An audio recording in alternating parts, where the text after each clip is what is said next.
Peuple d'Afrique, recevez nos salutations. Forces armées du Mali ont mené une opération éclair et cette opération a eu lieu dans l'est du Mali. Notamment, il s'agit de la région de Ménaka. Ménaka, c'est une région au sein de laquelle les groupes touristes, principalement les fameux groupes qu'on appelle les IGS, l'État islamique au Grand Sahara, essaient d'embêter nos FAMA. Et jusque-là, la région est totalement sous le contrôle des FAMA. C'est dans ce cadre, avec des renseignements bien précis, bien détaillés, que les FAMA ont réussi à mettre la main sur un gros poisson. Et ça a été une opération menée avec succès. D'habitude, vous avez les forces armées du Mali éliminent des touristes, ça avec des frappes lourdes ou bien une opération de l'armée de terre, des troupes au sol ou bien des forces spéciales. Tout comme on assiste à l'élimination du fameux Abou Zeifa.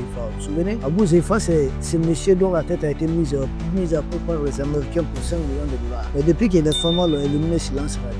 Vous comprenez? Djoulaini de la Syrie. Sa tête a été mise au prix après pour 10 millions de dollars. Aujourd'hui, sa tête est sur tous les médias occidentaux. Les choses sont très claires. C'est pourquoi les fameux principes de lutte contre le tourisme et autres, ils sont en réalité des prétextes pour recoloniser des pays entiers. On fabrique des trucs, on les envoie, ensuite on fait semblant de venir lutter contre eux. Djoulaini, il est là, il se promène, il est devant tous les écrans, ça ne pose pas de problème. Les forces armées du Mali, au niveau de la région de Ménaka, ont mené une opération qui a conduit à l'élimination de plusieurs terroristes. Et il fallait éliminer tous ces touristes-là pour mettre la main sur notre cible principale. Il s'agit d'un grand bailleur de fonds, un grand financier de l'État islamique, un monsieur tant recherché par les forces armées du Mali et les forces armées de l'AES. Il s'appelle Ahmad Ag Dita. Il n'a pas été éliminé, mais il a été arrêté. On a éliminé des gens qui étaient autour de lui, mais on a pu les prendre vivants.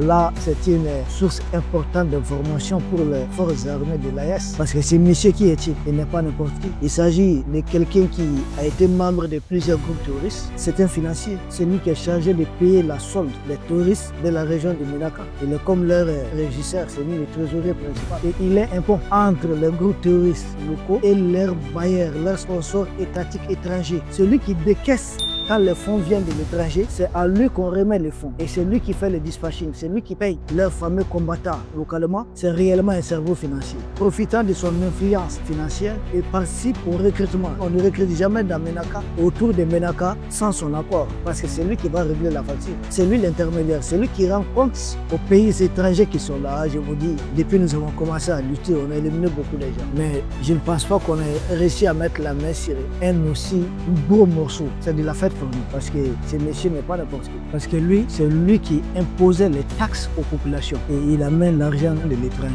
Donc il est au cœur. Il s'agit d'un cerveau. Nous sommes convaincus. Nous saluons le patron des renseignements des pays de l'AES. Ça a été une opération très bien menée. Parce que d'habitude, de telles opérations, souvent ils sont même informés. Dès qu'ils aperçoivent des moyens, les vecteurs aériens ou bien autres, les forces spéciales qui arrivent. Mais cette fois-ci, ça a été fait proprement. On a eu ce monsieur. Il aura l'occasion de dire à nos femmes qui de l'étranger envoie des malades de l'argent. Et il va parler, ne vous inquiétez pas, il va parler. Je pense que lui-même il est volontaire pour parler. Il dira qui réellement paye. Quel est le pays qui paye le plus? On a mis la main. C'est celui qu'on devait prendre. Si c'était un chef de guerre là, le chef de guerre, lui aussi il est payé par quelqu'un. Donc les touristes qui en réalité peuvent nous aider à parler davantage, ces touristes, c'est celui qui tient les portefeuilles. Ahmad Ag Dita, lui, il sait tenir le portefeuille, c'est son rôle. Après cela, les avantages, c'est que ça va accélérer la sécurisation de notre territoire national. Parce que ces messieurs, comme je l'ai dit, ça va déséquilibrer le réseau terroriste. Il s'agit d'un cerveau qui a été arrêté. Des agents, non seulement on connaîtra le nombre exact des agents, c'est-à-dire on va avoir une liste des agents qu'ils payent, qui sont leurs collabos, qu'est-ce qu'ils perçoivent, qu'est-ce que leurs collabos perçoivent, qui est chargé de poser des taxes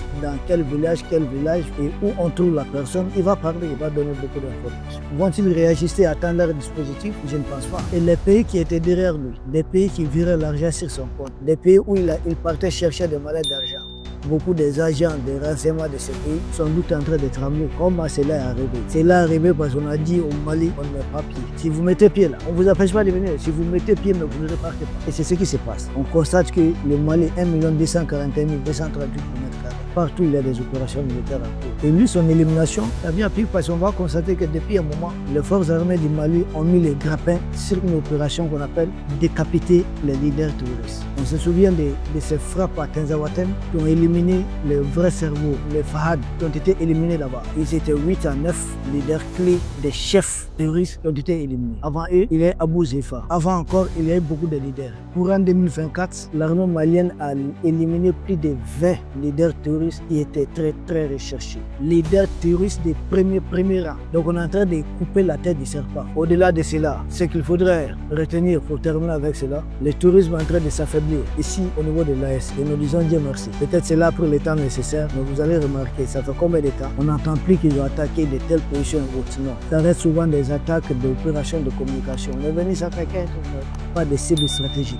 Donc les touristes sont en train de perdre en force. Vous avez Bourguignon, comme à Djibo a été ravitaillé, ce qui s'est passé à Djibo et dans d'autres localités. Partout dans l'AS, on marque des grandes victoires. Et ça, c'est grâce aux appareils des dernières générations, grâce à l'aguerrissement au combat de nos forces spéciales. Cette histoire du tourisme, ça sera bientôt derrière nous. Et nous avons vu certains endocolons qui disent dans un communiqué vouloir mettre en place, accélérer la mise en place d'une force en attente. Il s'agit des gens comment ils s'appellent, des CDR. Nous on dit, vous allez combattre le tourisme chez vous là-bas. Pour nous, les touristes là, ce sont les sponsors étatiques étrangers, les impérialistes. Ceux qu'on nous envoie dans les leaders qu'on est en train de capturer là, ils ne sont que des acteurs de la.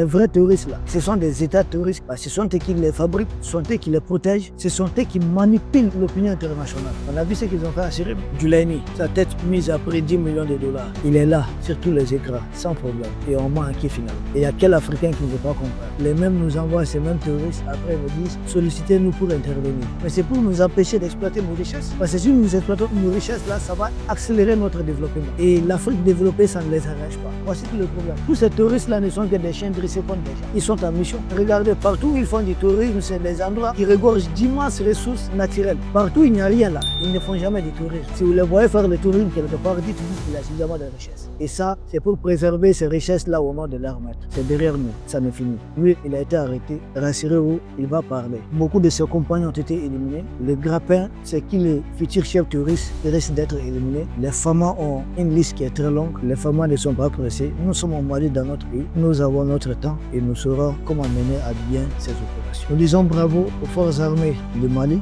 Le peuple malien sera entièrement reconnaissant. Vous nous avez donné Kidal. Vous êtes en train de libérer tout le territoire. Bravo. Et je profite pour lancer cet appel aux autorités du Mali. Cette question d'élection, il faut mettre ça au frigo d'abord. Stabilisons le pays. L'élection va nous coûter entre 40 et 80 milliards de francs CFA. C'est énorme. Ça peut aider à matraquer davantage les touristes et à stabiliser davantage le pays. C'est ce que je pense. Mais ce sont eux qui sont aux affaires. Ils voient d'autres réalités peut-être. Nous n'avons pas accès à de telles réalités. Nous ne pouvons que les accompagner, les encourager tant que c'est pour bien faire. Vive le Mali, vive les pays de l'Est, vive l'Afrique qui se libère. Nous vous remercions et à très bientôt.